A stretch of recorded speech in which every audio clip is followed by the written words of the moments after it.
welcome to RayPresents. Today I have the privilege to speak to Manock Lual. He is an inspiring community leader. He's a former Canadian University basketball player and former professional basketball player. He's now the CEO and founder of Prezdential Basketball, working to uplifting disadvantaged youth here in the nation's capital. How you doing, sir? I'm good, man. Thank you, Ray, for having me. Hey, thanks for being with me today.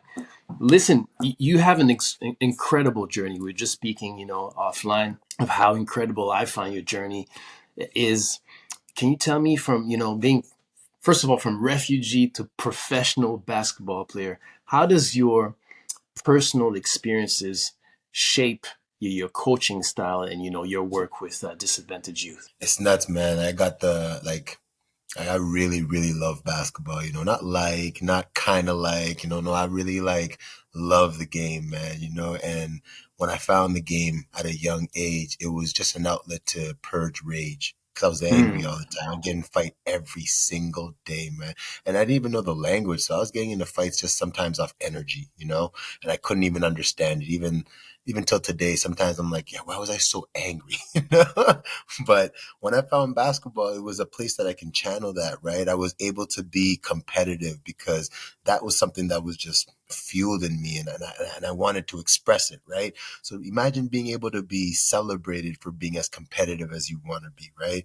So it's like, yeah, I started the game, I would lose, I would cry when I lost, and feeling that emotion. Imagine like kids making fun of me at the time, but just thinking like you wanted something so bad that you were willing to shed tears over it because you weren't able to manifest it. You know what I mean? That's the foundation of success in a sense, right? The obsession, and then just continuing it. And when I got a little older, now you're starting to see your friends drift off. Some of your friends are selling drugs, some of your friends are pimping, some of your friends are in all these different angles, and you're thinking like, yo, why am I not really indulging myself in these worlds? And it's because of basketball. You don't got the time. You're always on the court. You got school ball. You got traveling on the weekend. It's like it's a positive way to kind of spend your energy in a sense.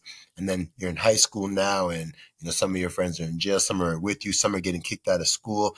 Like, and then you're asking yourself, like, what are you gonna do? And it's like telling yourself, I'm gonna go to university and play ball.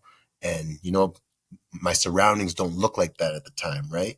But I'm gonna find a way to make that happen. And I was fortunate enough to be recruited in that last year, man. Like I had a couple of schools coming down to talk to me, and my number one thing was you got to speak to my parents and you got to walk me through the processes of learning how to apply for your school, because I don't even know the process at all. My guidance counselor is telling me to go to college, and I want to go play university ball. So it's learning these systems and fighting, and also like at the high school age, you're seeing a lot of coaches, which I understand now, right? Like kids being labeled uncoachable, and all of a sudden now they're not able to access post-secondary schools and continue playing, and they lose the love for the game. So I just seen all that. And I think what inspired me at the end is how do we give it back to this next generation, because it is our responsibility in a way where they can miss all the hurdles and the potholes that we kind of went through. Yeah. So how did you find basketball? You said there was a lot of anger there. Obviously, there's the context. You come from South Sudan. You come here. Was that part of the anger? The different background. Tell me about that. Well, I think the anger came from just seeing what humanity can be at a young age without compassion, right? Without compassion, we are animals. We're savage in a sense, Hmm. right? And seeing that at a young age stuck with me. I think it was traumatizing in a sense. So as I aged, like basketball was that space to kind of, put that energy into, be aggressive, be I guess the word is aggressive, and not being seen or labeled as a thug or a gangster or whatever people would label young black men that have aggression, like Hmm. like that was it. So like the question was like, how did I find basketball? It's crazy. Like I got cut, man, and I didn't like that feeling. Yeah, man. Like my first experience with basketball was a bad one. It's the first thing I've ever got cut for. I wasn't good, but I was tall, so I'd always make the team. But then now it's like you can't just be tall; you got to have a little bit of skill. Skills. Exactly. So I got cut, and I was like, you know what? I'm gonna put some time into this because I'm sending signals to my feet, and I know what I want to do out here, but I'm just not coordinated or it's not working for me yet, because I'm still growing into myself. So it's like, yeah, I put that time and that summer in, and then it just became my love, man. That's amazing. So fast forward, you get your scholarship, you go to PEI, right? You go play university there, and then eventually you go to the UK to play professional Mhm. ball, and then you wind up on the South Sudanese professional basketball team. That's quite the journey. It is like representing our country. So we played in the Scandinavian games out in Vancouver, and it was beautiful because this game was it was at a time where war broke out in the country. So the country was going through a lot, and it was like we were taking L's year after year after year, and we needed at least something to unite in. So when we won, we actually got a call from the president and his wife. They congratulated us. Like it was just something to celebrate at such a difficult time, right? Wow, wow. So now fast forward, you come back to Ottawa, and you're now the founder of your own company and your own nonprofit organization, Prezdential. And you go the work that you do goes beyond basketball, from what I understand. You now teach Mhm. financial literacy, cooking classes, media training. Tell me about that. A lot of our programs like spun out of a need, right? So in um, my first year with Presidential, that was me coming back into my neighborhood and really finding out who I was for the first time without the label of being a baller. I was released from my pro team, and I had to really kind of understand who I was once again. Mm, My whole life I was just a basketball player, so that was my identity. Who are you without these labels, right? And this is a time where I went through a major depression, but like the only thing that kind of kept me alive and feeling and going at this time was giving it back to the kids, like going through my neighborhood, training kids for free, just like giving it to them, and them giving me that energy, I guess, that love of when they want to make it, when you're a kid, when you have all those dreams and those passions, it kind of fueled me in a sense, right? So I just kept doing it. And then in the first year, we got 12 kids full scholarships wow, to the East Coast. Yeah, man. We were doing some really good stuff in that first year. And what made us change our model is three of the youth came back to the neighborhood. In December, you come back for a while, but then you go back to school, and three of them didn't head back. And we were like, yo, what are you guys doing here? And then around Christmas, one almost gets shot. You know what I mean? Like he was literally lucky. He almost got grazed in the shoulder. Like, so we're like, yo, what are you doing here, man? You weren't even involved, but this is what's going on right now in the neighborhood. So there's no point in being out here. He's like, yo, man, we can, like I love ball. I can do the ball thing, but I was never prepared for the classroom. I was never prepared for the academics, the structure, the organization that it takes to being out there alone, right? So it's like, okay, we failed you, so let's fix that, And then we started everything that I think I wasn't able to access, in the youth around me that weren't able to access, that stopped playing ball early because they couldn't get those things. That's what it was, our mission to deliver those things now, right? When you go away, you gotta know what credit is. If you don't know what credit is, you come back with $50,000 worth of debt, OSAP money that you're paying off for the rest of your life, right? How do you utilize that? How do you make sure you're protected while you get your first credit card, for example, so you're not spending and going on trips and doing this? It's not your money, you know what I mean? So understanding how to budget, understanding these basic things, cooking when you're away, it was our mission in a sense. Like I said, it went from developing high level athletes to developing sustainable human beings. that's amazing.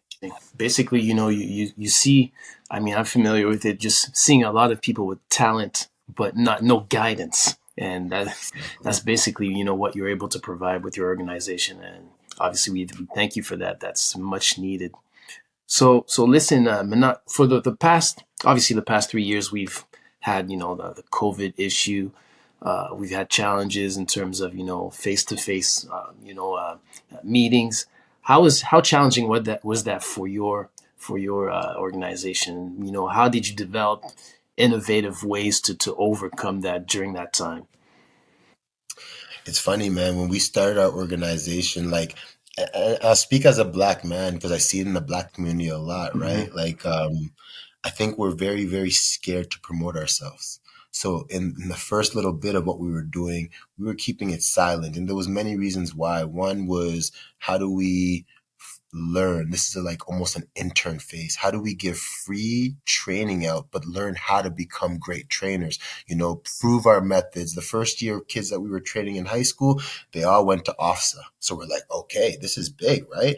They were all stars. They weren't the previous years, right? So we started seeing a lot of success. And I think um, I think like our success came from our strategies online, right?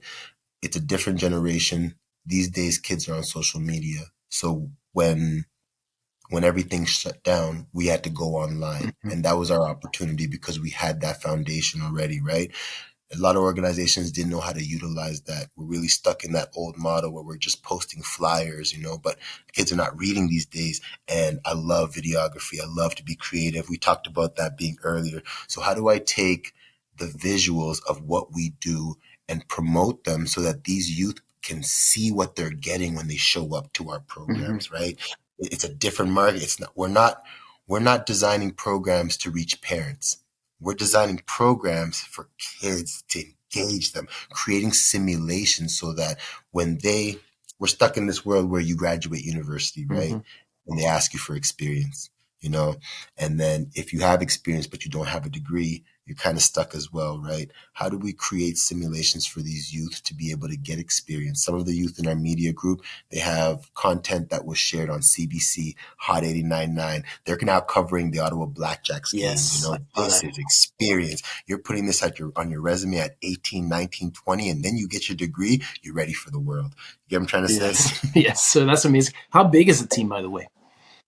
The team right now, it's growing. So uh I would say right now we're about 10 to 15, right? Including volunteers and everything like that, but we're about 10 to 15 and we are growing. So this summer we're probably going to be taking on another 10 youth and training them and putting them through the ranks so that we can kind of cuz some of the guys now like they're going off to university and doing their own things as well. That's amazing. It must be very rewarding for you to see those kids that you train, that you help train, and mentor, reach out, another level, and get out of the hood and do positive things, right?